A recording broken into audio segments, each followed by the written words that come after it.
धोखा, फरेब, झूठ, झटका, ये अचानक का प्लैनेट कौन? बोला राहु और केतु। ठीक है, तो दो जगह से देखेंगे, एक देखेंगे गोचर से, दूसरा आपके कुंडली से। चंद्रमा से सप्तम यानी बिजनेस का घर।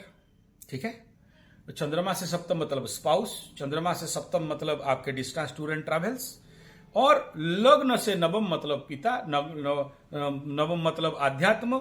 इसलिए तो बोल रहा हूं कि you strict your self in the spiritualism, otherwise ये धोखा कर देगा और आपको डाइवर्ट करके ले लेगा, दूसरा कामना वासना में ले लेगा, या और कहीं ले लेगा, या बिजनेस में ले लेगा, या मायाचार में ले लेगा, या पार्टनरशिप और पैसा, धन दौलत, लक्ष्मी के चक्कर में दौड़ा देगा और आपको अध्यात्म से डाइवर्ट कर देगा।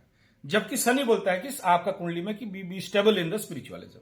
ठीक है, तो एक डाइवर्ट के लिए बैठा है। तो बोले आप प्रश्न है कि धोखा कहां से मिलेगा? धोखा वहां से मिलेगा, बिजनेस दिख रहा है। ठीक है, कहां से मिलेगा? Due to your mind. Okay, next कहां से मिलेगा? कि ये नवम बन रहा है, सूर्य से भी नवम बन रहा है। तो ये कहीं ना कहीं जो आप झटका बोल रहे हो, if you are not practising sufficient spiritual, जो भी पूजा पाठ जब तक धर्म का ये नहीं करते हो, तो वो वहां अनकंट्रोल एनर्जी दे देगा। ठीक है, तो वहां से झटका मिलेगा। दूसरा, जो बिजनेस पार्टनर्स हैं नेचुरली सप्तम है, तो सप्तम में अगर ये बैठता है तो वहां से देगा। ठीक है, तीसरा ये देगा कि ऐसे कुंडली में ज्यादातर फिजिकल, मेंटल, सेक्सुअल हरासमेंट कोई और देगा, वो अलग बात है। सेल्फ धोखा, सेल्फ धोखा समझती हो?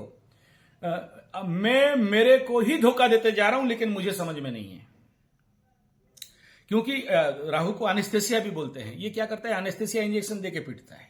ठीक है ना? हाँ, सेल्फ स्ट्रेस बोलते हैं उसको। हाँ, ये जो काम भी कर रहे हो ना, देखो एज पर मकर, मकर तो काम के लिए जन्म है, काम तो करेगा ही। ठीक है, लेकिन उस काम के लिए आपका मेंटालिटी एंड मानसिकता क्या है, दिस इज इंपॉर्टेंट। कि आप वहां से वेदांतिक भाव से दृष्टा साक्षी आत्मा बन के, भिन्न एक सत्ता बन के कर्म कर रहे हो, या कर्म को मैं कर रहा हूं ऐसा सोच के कर रहे हो। गीता को इसलिए मैं बोला कि गीता को बढ़िया से पकड़ो।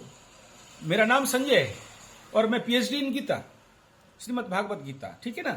तो गीता, मेरा नाम गीता में ज्यादा आता है और मैं धृतराष्ट्र को पढ़ाता हूं, और मुझे पता है कि धृतराष्ट्र समझेगा नहीं, अंधा आदमी है। ठीक है, तो ये युद्ध बंद करेगा नहीं, लेकिन मेरा काम है। संजय उवाच दृष्ट्वा तु पांडवानीकम बुढ़म दुर्योधनस्तदा आचार्यम उपसंगम्य राजा वचन अमब्रवीत, मैं बोलता रहूंगा।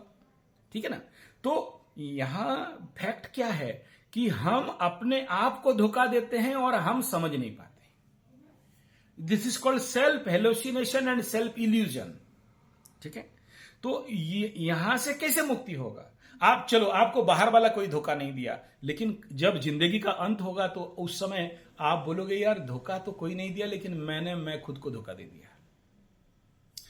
क्यों? क्योंकि मैं संसार, माया, धन दौलत, बिजनेस, काम में पड़ गया और अपने को कर्म योग दृष्टिकोण से measure my life on the scale of karma yoga, that मैं नहीं करता कोई और करता है, मैं निमित्त मात्र भवसभ्य साची। ठीक है ना? ये जो निमित्त नहीं बना और कर्म में इन्वॉल्व हो गए, इंडल्जेंट इन कर्म, एडिक्शन इन कर्म, यहां पर ठोकाई होता है। This is the main fraud, मतलब जो फ्रॉड विद द सेल्फ ये है। शनि कर्म जरूर है, लेकिन आध्यात्मिक शनि है, कर्म योगिक शनि। तो you first learn what is कर्म योगा, तो फिर आपको स्ट्रेस हो ही नहीं सकता। क्यों? बोला आपौर्यमाणम अचलम प्रतिष्ठम।